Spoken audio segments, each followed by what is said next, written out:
दुर्गा सप्तशती में एक मंत्र बार बार आता है जिसे हम सब ने सुना है। या देवी सर्वभूतेषु शक्ति रूपेण संस्थिता नमस्तस्यै नमस्तस्यै नमस्तस्यै नमो नमः।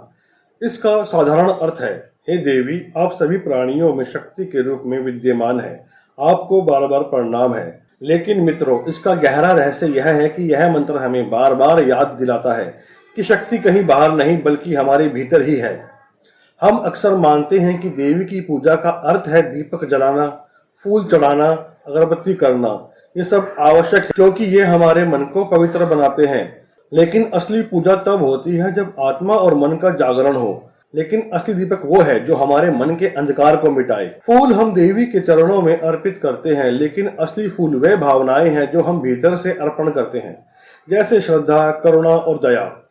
मंत्र हम अपने होठों से जपते हैं, लेकिन उसकी असली शक्ति तब प्रकट होती है जब वह हमारे हृदय की गहराई से निकले। सप्तशती की कथा में महिषासुर नाम का असुर है जो अहंकार, लालच और अन्याय का प्रतीक है। देवता उससे हार जाते हैं क्योंकि अकेले कोई भी उसका सामना नहीं कर सकता।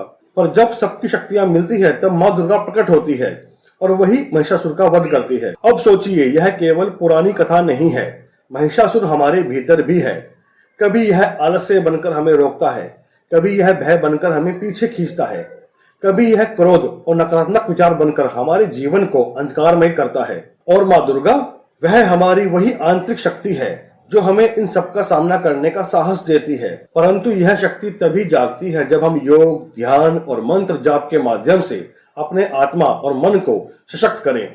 ऋषियों ने कहा है कि मनुष्य के भीतर एक सुप्त ऊर्जा है, कुंडलिनी शक्ति। यह शक्ति तब तक सोई रहती है जब तक हम अपने शरीर, मन और आत्मा को साधना से जागृत ना करें। योग हमारे शरीर को शुद्ध और संतुलित करता है। प्राणायाम हमारी श्वास को नियंत्रित करके ऊर्जा को जगाता है। ध्यान हमारे मन को स्थिर करता है, जिससे भीतर की चेतना प्रकट होती है। और मंत्र जब आत्मा को उस दिव्य शक्ति से जोड़ देता है। जब ये सब साधनाएं एक साथ होती हैं, तब वही शक्ति प्रकट होती है जिसे दुर्गा सप्तशती शक्ति रूपेण संस्थिता कहती है। यही असली जागरण है। यह केवल रात्रि जागरण या भजन करने से नहीं, बल्कि आत्मा और मन को भीतर से जगाने से होता है। मान लीजिए, एक व्यक्ति के जीवन में कठिनाई आती है, नौकरी का संकट, परिवार में समस्या या भीतर की निराशा। अगर वह केवल बाहर पूजा करेगा तो थोड़ी शांति जरूर मिलेगी, पर असली बदलाव तब होगा जब वह भीतर से संकल्प करेगा, अब मैं अपने आलस्य का वध करूंगा, अब मैं अपने भय को जीतूंगा, अब मैं अपनी आत्मा को जागृत करूंगा। यह संकल्प ही शक्ति का जागरण है।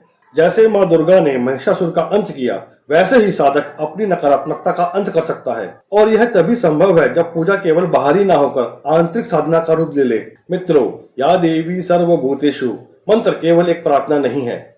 यह हमें हर दिन याद दिलाता है कि देवी केवल मंदिर की प्रतिमा में नहीं, बल्कि हर जीव और हर आत्मा में बसती है।